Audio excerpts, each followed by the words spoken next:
नमस्कार, न्यूज 18 मध्य प्रदेश छत्तीसगढ़ देख रहे हैं आप और मैं हूं आपके साथ अवंतिका श्रीवास्तव। बुलेटिन की शुरुआत करेंगे दिल्ली से। एक बड़ी खबर सामने आई है। पीएफआई पर केंद्र सरकार का बड़ा एक्शन देखने को मिला है। सरकार ने पीएफआई पर बैन लगा दिया है। पीएफआई को केंद्र सरकार ने गैर कानूनी संस्था घोषित कर दिया है।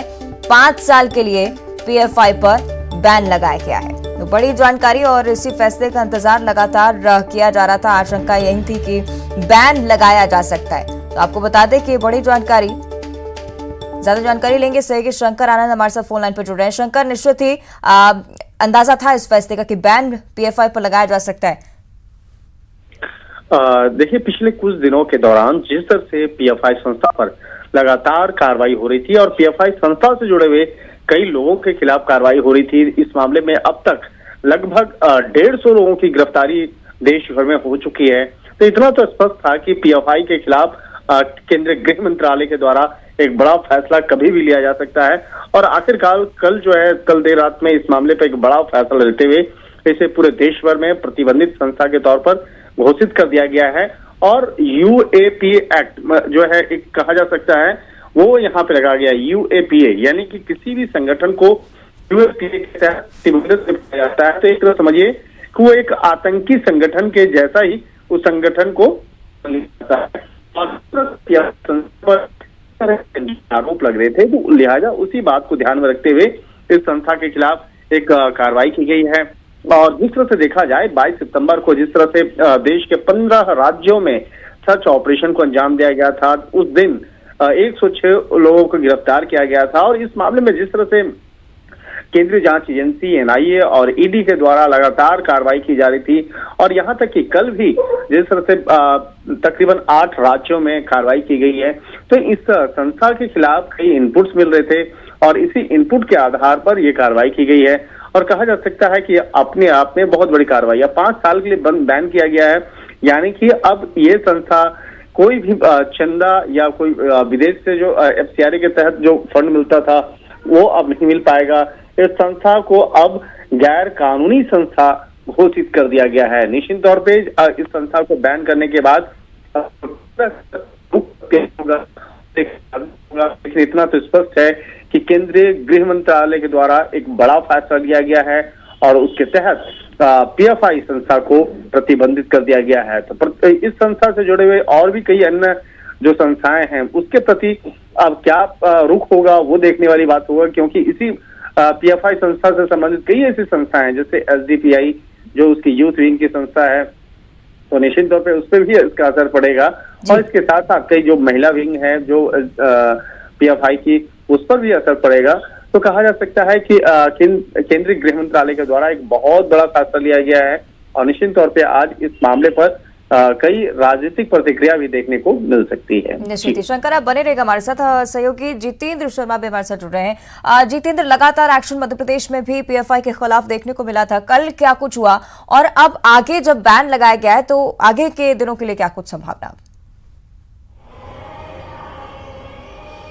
बिल्कुल, एनआईए ने लगातार सर्चिंग की है और अगर बात करें तो शाहजहानाबाद स्थित इनका जो दफ्तर है वहां पर भी ताबड़तोड़ कार्रवाई की है। और जो यहां पर पुराने पीएफआई के कार्यकर्ता रहे हैं, सदस्य रहे हैं, उनके घरों पर छापेमार कार्रवाई की गई है। तकरीबन मध्य प्रदेश की अगर बात करें तो 20 से ज्यादा ऐसे लोग हैं जिन्हें हिरासत में लिया, गिरफ्तार किया गया है। तो टोटल कुल मिलाकर अगर इनकी संख्या मानी जाए तो बड़ी संख्या हो सकती है, क्योंकि सुजालपुर और शाजापुर जिले से भी लगातार बड़ी संख्या में पीएफआई के एजेंट गिरफ्तार किए गए हैं। हालांकि एनआईए बड़ा खुलासा करेगी, मगर कह सकते हैं कि अब जब 5 साल का बैन लग चुका है तो बहुत बड़ी ये खबर रहेगी, क्योंकि यहाँ पर मध्य प्रदेश सरकार भी एक्टिव हो जाएगी और यहाँ पीएफआई के जो दफ्तर दबे छुपे चल रहे थे कहीं ना कहीं उन पर एक्शन लिया जाएगा। उनके जो मेंबर्स खुलेआम अपने स्लीपर सेल तैयार कर रहे थे उन पर एक्शन लिया जाएगा और इन सारी गतिविधियों पर कह सकते हैं एक तरह से पूरा विराम लग जाएगा। निश्चित ही। शंकर भी हमारे साथ बने हुए हैं। शंकर, एक और चीज आपसे समझना चाहूंगी, आने वाले दिनों के लिए अब क्या कुछ देखने को मिल सकता है, क्योंकि कोर्ट में पेशी की भी बात सामने आई, साथ ही एटीएस की तरफ से रिमांड भी मांगी जा सकती है। शंकर, देखिए, रिमांड लेने की प्रक्रिया तो एक स्वाभाविक सी प्रक्रिया है। जब भी किसी आरोपी को गिरफ्तार किया जाता है तो उसे 24 घंटे के अंदर में कोर्ट के अंदर पेश करना होता है। उसके बाद आगे जांच एजेंसी के द्वारा या स्थानीय पुलिस के द्वारा रिमांड मांगा जा सकता है। लेकिन जिस तरह से अगर कहा जाए 24 घंटा हुए नहीं है तो आज उसे पेश करने के बाद आगे की रिमांड ली जाएगी और रिमांड लेने के बाद आगे की पूछताछ की जाएगी और उससे संबंधित तमाम इनपुट्स को खंगाला जाएगा। जिस तरह से देखा जाए, केंद्रीय जांच एजेंसी एनआईए के सुपरविजन में जिस तरह से मध्य प्रदेश और तमाम राज्यों में कल भी सर्च ऑपरेशन को अंजाम दिया गया था, कई लोगों को हिरासत में लिया गया, उसके बाद उसकी गिरफ्तारी की गई, तो उन तमाम मामलों पर आगे की विस्तार से पूछताछ की जा रही है। और अब देखिए, जिस तरह से अब इस संस्था की बात करें और इस संस्था से लोगों की अगर बात करें, अगर जिस तरह से इस मामले में अब प्रतिबंधित किया गया है इस संस्था को, यानी कि यूएपीए के तहत प्रतिबंधित किया गया है, इसको आसान शब्दों में ये कह सकते हैं unlawful activity prevention act, UAPA, यानी कि किसी भी संस्था को जब गैर कानूनी या आतंकवादी संस्था घोषित किया जाता है तो अपने आप इस संस्था से जुड़े हुए जितने भी लोग हैं, चाहे जो भी कागज पे हैं, जो सदस्य बनते हैं, तो उसकी जो मुश्किलें हैं आने वाले वक्त में बढ़ने वाली हैं। और कहा जा सकता है कि अब जिस तरह से कई लोगों की गिरफ्तारी हुई है और कई लोग अभी भी पूछताछ जिनसे चल रही है, तो उनकी भी मुश्किलें बढ़ेंगी। और कहा जा सकता है कि इसी तरह के संगठन जो है, पहले जिस तरह से मध्य प्रदेश, छत्तीसगढ़ में काफी एक कहा जा सकता है कि तैयार हुआ था सिमी संगठन जो है, जिसका काफी प्रभाव देखने को मिल रहा था, उसी के तर्ज पर अब जिस तरह से पीएफआई को बैन किया गया है, इसको प्रतिबंधित किया गया है, तो कहा जा सकता है कि आने वाले वक्त में कई लोगों की और भी मुश्किलें बढ़ने वाली हैं, कई और भी गिरफ्तारियां आने वाले वक्त में हो सकती है। निश्चित ही शंकर, हम मान सकते हैं कि आने वाले समय में कार्रवाई का दौर जारी रहने वाला है। जितेंद्र, अगर हम कल की कार्रवाई पर नजर डालते हैं तो कई सारी गिरफ्तारियां मध्य प्रदेश से हुई हैं और इसके बाद जब गृह मंत्री नरोत्तम मिश्रा से पूछा गया कि मध्य प्रदेश सरकार इस पर कोई एक्शन ले सकती है, उनकी तरफ से साफ कहा गया कि अगर राष्ट्र की तरफ से, केंद्र की तरफ से अगर कोई फैसला आता है तो उस पर अमल किया जाएगा, यानी कि मध्य प्रदेश सरकार भी अब सख्ती दिखाएगी। जितेंद्र, बिल्कुल, जो कल कार्रवाई की गई है उसमें कई सारे आरोपियों को, कई सारे सदस्यों को गिरफ्तार किया गया। उनका आज मेडिकल होगा, उसके बाद आज उन्हें दोपहर बाद कोर्ट में पेश किया जा सकता है, तो कह सकते हैं। और मध्य प्रदेश सरकार लगातार ही ऐसे जो कट्टरपंथी संगठन है इन पर कार्रवाई करते आ रहा है, चाहे इसके पहले सिमी का जो है नेटवर्क ध्वस्त किया गया या फिर और भी कई इस्लामिक गतिविधियां हैं जिनका ताल्लुक यहाँ पर रहा है, चाहे वो कई सारी सूचनाएं यहाँ पर पाकिस्तान को देते थे, ऐसे कई सारे लोगों पर कार्रवाई की गई है। तो जाहिर सी बात है, अब जब केंद्र सरकार ने इन पर नकेल कसी है तो मध्य प्रदेश सरकार पूरी तरह से पुरजोर तरीके से इनका यहाँ पर खात्मा भी कर देगी। निश्चित ही जितेंद्र और शंकर, अगर हम कल की कार्रवाई को लेकर चर्चा कर रहे हो तो निश्चित ही ये बोलना बहुत महत्वपूर्ण हो जाता है कि मध्य प्रदेश नहीं बल्कि 7 राज्य और थे जिन पर कार्रवाई की गई, जिनके खिलाफ पीएफआई के खिलाफ एक्शन लिया गया। इसके तहत ये समझ सकते हैं एक बड़े पैमाने पर एक्शन, साथ ही एक ऐसा कनेक्शन जिसे ध्वस्त करने की बहुत बड़ी जरूरत आ पड़ी थी। शंकर, देखिए, कल की छापेमारी की अगर बात करें तो राजधानी दिल्ली, मध्य प्रदेश, उत्तर प्रदेश, केरल, कर्नाटक, गुजरात, महाराष्ट्र में सर्च ऑपरेशन को अंजाम दिया गया था। और सर्च ऑपरेशन के दौरान में तकरीबन 250 लोगों को हिरासत में लिया गया था, अब जिसकी गिरफ्तारी की जा रही है। लेकिन कल का जो सर्च ऑपरेशन था उसमें सबसे महत्वपूर्ण बात यह था कि कई राज्यों में केंद्रीय जांच एजेंसी एनआईए और ईडी के मार्गदर्शन में इस सर्च ऑपरेशन को अंजाम दिया गया था। लेकिन जो स्थानीय पुलिस प्रशासन उस को वो गिरफ्तारी करे और गिरफ्तारी करने के बाद स्थानीय थाने में उसे पेश करे। तो ये भी एक नया पैटर्न जो है जांच एजेंसी के द्वारा देखने को मिला, जिससे कि स्थानीय कोर्ट में उस मामले पे आगे कार्रवाई हो। क्योंकि इतना तो स्पष्ट है कि यूएपीए बाद में लगाया जाएगा, तो उसके बाद अपने आप वो कार्रवाई स्वतः संज्ञान में आ जाएगी। तो एक तरह से कहा जा सकता है कि मध्य प्रदेश में जिस तरह से पीएफआई संस्था द्वारा लगातार पांव पसारने की कोशिश की जा रही थी और पांव पसारने के साथ साथ जिस तरह से एक तरह से कह सकते हैं कि देश विरोधी गतिविधियों को अंजाम देने के लिए जिस तरह से कई संगीन आरोप इस संस्था पर लग रहे थे, और उन तमाम मामलों की गंभीरता को देखते हुए ही केंद्रीय गृह मंत्रालय में लगातार बैठक हुई थी और उसी बैठक में ये फैसला लिया गया था कि सबसे पहले जितने भी संदिग्ध लोग हैं उसकी गिरफ्तारी करना है। और इसके लिए जिस तरह से एक ऑपरेशन मिडनाइट चलाया गया, ऑपरेशन मिडनाइट, ऑपरेशन ऑक्टोपस, इस वक्त में ही तमाम लोकेशन पे एक साथ पहुंच करके देश के अलग अलग राज्यों में एक साथ पहुंच करके सर्च ऑपरेशन को अंजाम दिया गया, एक साथ कार्रवाई को अंजाम देते हुए लोगों को हिरासत में लिया गया और उसके बाद में कई लोगों की गिरफ्तारियां हुई। तो एक तरह से कहा जा सकता है कि केंद्र सरकार के द्वारा ये पहले ही फैसला लिया जा चुका था कि इस तरह के ऑपरेशन उन आरोपियों के खिलाफ करना है जो देश विरोधी गतिविधियों में शामिल होते हैं। तो तमाम राज्य, चाहे मध्य प्रदेश की बात करें या दिल्ली की बात कर ले, उत्तर प्रदेश की बात करें, केरल, तमिलनाडु, कर्नाटक की बात करें, जहां पर पीएफआई काफी सक्रिय रूप से एक्टिव वहां पे होते थे, उन तमाम लोगों को के खिलाफ एक बड़ी कार्रवाई की गई है। और कहा जा सकता है कि अब जब प्रतिबंधित घोषित कर दिया गया है केंद्र सरकार के द्वारा, अब इस मामले में सरकारी जो एक लेटर जो है वो जारी कर दिया गया है। तो गैजेट नोटिफिकेशन जारी होने के बाद स्पष्ट किया है कि आने वाले वक्त में अगर कोई शख्स जिसकी भूमिका पीएफआई संस्था या पीएफआई संस्था से जुड़े हुए अन्य दूसरी जो संस्था के साथ में अगर होता है तो उसके खिलाफ यूएपीए एक्ट के तहत कार्रवाई होगी। यानी कि आने वाले वक्त में उसके खिलाफ बहुत ही कड़े धाराओं के तहत ये कार्रवाई होगी। यूएपीए एक्ट की अगर बात करें तो इसका जो सेक्शन है, धारा है 35, जिसके तहत ये प्रावधान है कि किसी भी संस्था को प्रतिबंधित किया जा सकता है। और खास तौर पर जिस तरह से यूएपीए की सेक्शन 38 के तहत किसी भी शख्स को आतंकी, जो जिसका संबंध किसी आतंकी संगठन से जुड़ा हुआ हो या किसी ऐसे संगठन से जुड़ा हो जो देश विरोधी गतिविधियों को अंजाम देते हैं, तो उसकी सजा 10 साल की कैद होती है या जुर्माना या दोनों का 10 साल की सजा और जो लगा सकता है।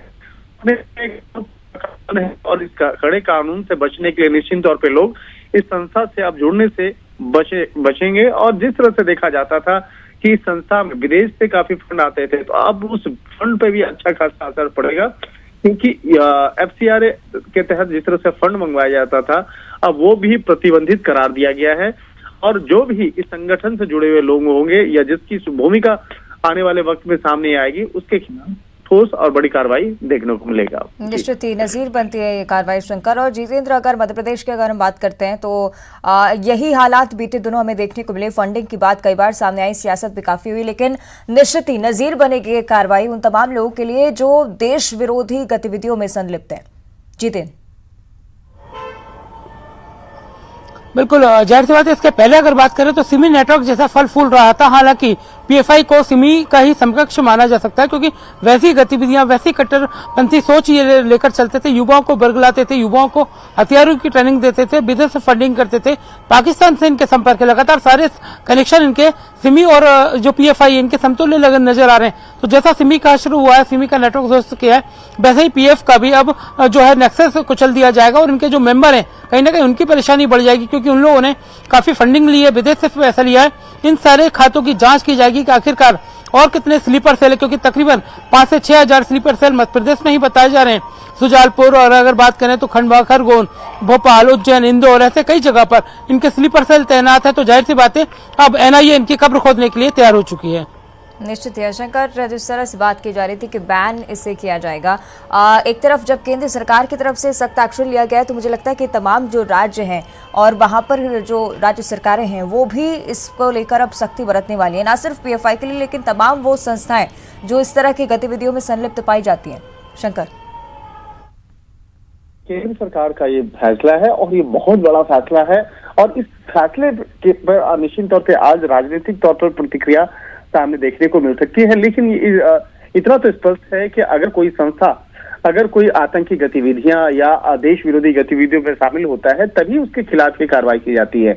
और इस मामले में जो अलग अलग एजेंसियों की रिपोर्ट आई थी, चाहे अलग अलग राज्यों की बात करें या केंद्रीय जांच एजेंसी की बात करें या केंद्रीय खुफिया विभाग आईबी की बात करें, तो उन तमाम जो इनपुट्स को खंगालने के बाद ये देखिए सारी सरकारी दस्तावेज हैं, जो तमाम इनपुट्स पिछले कई सालों से आते रहे हैं।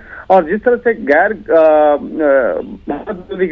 गतिविधियों में शामिल होने की जो जानकारी मिल रही थी संगठन के खिलाफ, तो उन तमाम मामलों की गंभीरता को देखते हुए ही इसे प्रतिबंधित करने का फैसला लिया गया। तो ये फैसला रातों रात नहीं हुआ है, बल्कि ये पिछले 3 साल 4 सालों के दौरान में जिस तरह से बकायदा इस संस्था से जुड़े हुए कई लोग हत्या करने में भी गुरेज नहीं करते थे। और जिस तरह से एक कहा जा सकता है कि एक विदेश से कई लोग जो थे जो बैठ करके वहां से एक तरह से कहा जा सकता है एक संचालित करते थे।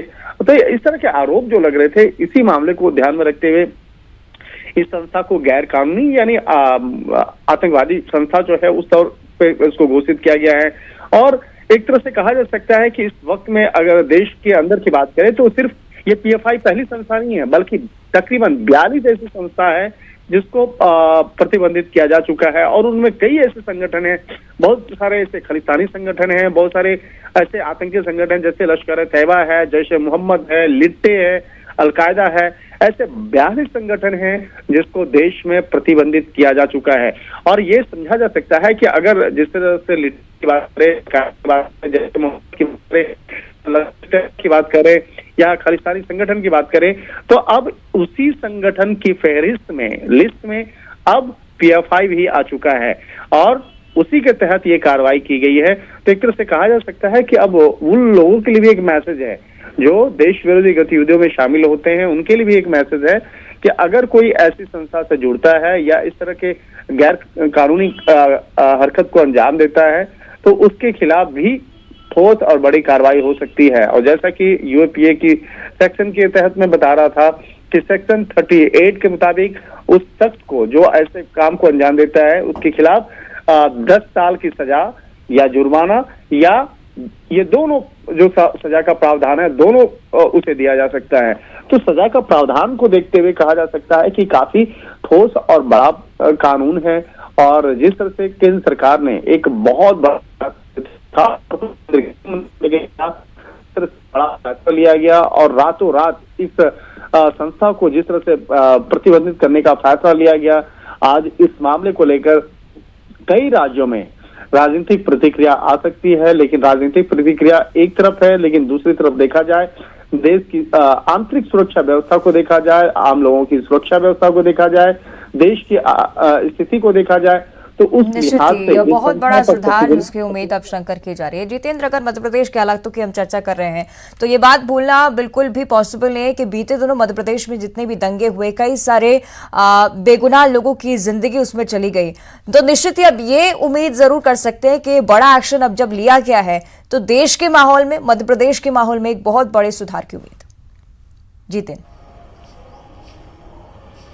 बिल्कुल, अगर बात करें तो मध्य प्रदेश के आसपास के जो छोटे कस्बे हैं कहीं ना कहीं वहां पर इनका नेटवर्क ज्यादा फैला था। अगर बात करें सुजालपुर और शाजापुर, ये इतने डेवलप्ड एरिया नहीं है, बावजूद उसके यहाँ पर एक बड़ा नेटवर्क नेक्सस काम कर रहा था। तो जाहिर सी बात है क्योंकि यहाँ पर पहले भी इस तरह की गतिविधियां नजर आई ताकि पाकिस्तानी समर्थक लोग वहां पर नजर आए। और अगर बात करें उज्जैन और इंदौर, इसके आसपास के जो इलाके हैं, शाजापुर, सुजालपुर, श्योपुर, ऐसी जगह पर अगर ये नेटवर्क फल फूल रहा है तो जाहिर सी बात है सुरक्षा एजेंसियों को भी और सोचने की जरूरत है कि आखिरकार छोटे कस्बों में कैसे ये मॉड्यूल सिस्टम पनप रहा है, किस तरह से आगे ये न्यूक्लियर सिस्टम की तरह आगे बढ़ता जा रहा है इनका संगठन। आखिरकार तो अब देर आए दुरुस्त आए, इनको हालांकि कार्रवाई करने की जरूरत है, जरूर है, मगर मध्य प्रदेश को इन्होंने अपना एक ऐसा जरिया बना रखा था, मध्य प्रदेश को सेंटर पॉइंट बना रखा था जहां पर फंडिंग भी हो रही थी, जहां पर इनके मेंबर भी बढ़ते जा रहे थे, जहां पर ये आसानी से खुले मन से काम भी कर रहे थे।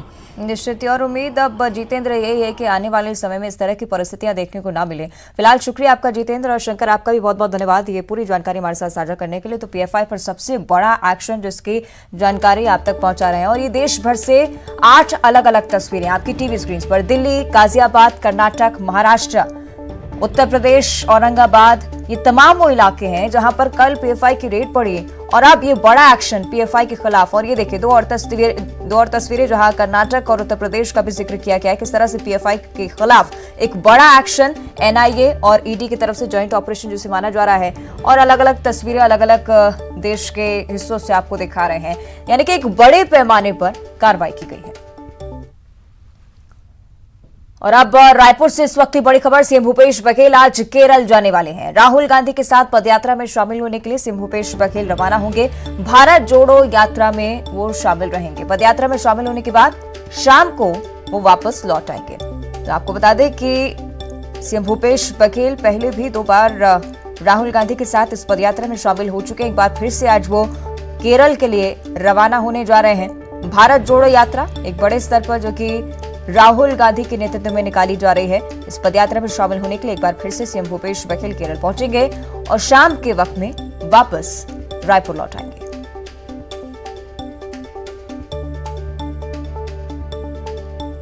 ज्यादा जानकारी हम लेंगे सहयोगी ममता लांजेवार रायपुर से हमारे साथ लाइव जुड़ रही हैं। ममता, सीएम भूपेश बघेल एक बार फिर से पदयात्रा में शामिल होने के लिए रवाना हो रहे हैं, क्या कुछ जानकारी इसको लेकर? बिल्कुल, देखिए मुख्यमंत्री भूपेश बघेल आज सुबह 11 बजे रवाना होंगे, केरल जाएंगे और वहां पर 1:30 बजे केरल पहुंचेंगे और उसके बाद में वहां पर राहुल गांधी के साथ में भारत जोड़ो जो पदयात्रा है उसमें शामिल होंगे। इसके पहले भी मुख्यमंत्री भूपेश बघेल 2 बार पदयात्रा में शामिल हो चुके हैं, आज भी पदयात्रा में शामिल होंगे और उसके बाद में रात को जो है वो यहाँ पर लौट आएंगे, करीबन 8:30 बजे यहाँ पर लौट आएंगे और उसके बाद में रोड सेफ्टी मैच जो है उसमें वो देखने के लिए वो वहाँ पर जाएंगे। भारत जोड़ो पदयात्रा को लेकर अगर बात करें तो कल ही उन्होंने कहा था कि इसका असर दिखने लगा है, जिससे और जहाँ से ये पदयात्रा गुजर रही है वहाँ से लोग बड़ी संख्या में इसके साथ जुड़ रहे हैं और यही वजह है कि इसका असर बीजेपी में भी दिखाई दे रहा है। उन्होंने तंज भी कसा था, उन्होंने कहा था कि संघ प्रमुख जो है वो मस्जिद और मजार जा रहे हैं, ये इससे पता चलता है कि कई सारे कार्यक्रम में सीएम भूपेश बघेल शिरकत करेंगे। शुक्रिया आपका ममता इस पूरी जानकारी के लिए। और चलिए बात करेंगे जय जगदम्बे की, यानी कि नवरात्रि के तीसरे दिन की।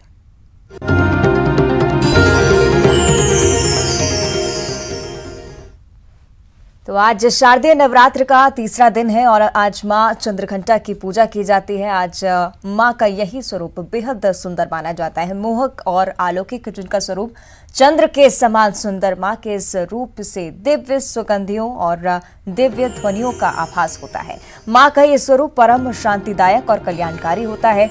इनके मस्तक में घंटे के आकार का अर्धचंद्र भी होता है।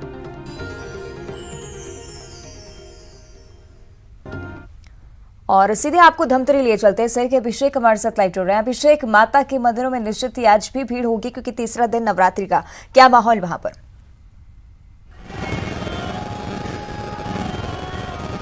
अवंतिका, सीधे मंदिर से सबसे पहले न्यूज़ 18 के दर्शकों को दर्शन करा देते हैं मां विंध्यवासिनी धमतरी की, जो प्रसिद्ध है काफ़ी। और धमतरी की पहचान अगर सबसे पहले किसी बात से होती तो ये वही तस्वीर है, वही माता है, माता विंध्यवासिनी। इन्हें बिलई माता भी कहा जाता है। और देखिए भक्त जो है सुबह से ही माथा टेकने, आशीर्वाद पाने, और माँ आज तृतीया है तो चंद्रघंटा के स्वरूप का आशीर्वाद, उनका स्नेह, उनका वात्सल्य पाने के लिए जो भक्त हैं वो सुबह से ही यहाँ पर मंदिर पे आए हैं। इधर देखिए छोटे स्कूल के बच्चे भी माँ का आशीर्वाद लेने आए हैं और यहाँ पर अपने वो आस्था के जोत, दीप और अगरबत्तियाँ जला रहे हैं। सभी को नवरात्र में माता का आशीर्वाद चाहिए ताकि पूरा साल और पूरा जीवन, उनका पूरा परिवार, उनकी मनोकामनाएं सब कुछ सफल हो और सिद्ध हो। यही कामना लेकर लोग यहाँ पर मंदिर पे आए हैं। एक भक्त काफ़ी सुबह से यहाँ पर हमारे साथ है और फूल लेकर लगातार माँ को निहारते बैठे थे, तो हमने उनसे आग्रह किया था कि हम उनसे भी थोड़ी बात करें। आपका परिचय? हरिवंश साहू। बहुत देर तक आप माता को निहारते बैठे थे, मैं देख रहा था, क्या मनोकामना थी आप बता सकते हैं? मनोकामना जो माँ जी हमको दे दे वही पूर्ण है, मांगने की जरूरत नहीं पड़ता माँ विंध्यवासिनी के पास में। वो भक्त लोग को देखते ही उनकी मनोकामना पूर्ण कर देते हैं। चलिए, तो कई सारी मनोकामनाएं लिए अभिषेक भक्त पहुंच रहे हैं माता के दरबार में। फिलहाल शुक्रिया आपका ये तस्वीरें हम तक पहुंचाने के लिए। चलिए, इसी के साथ इस बुलेटिन में फिलहाल इतना ही। देखते रहिए न्यूज़ 18।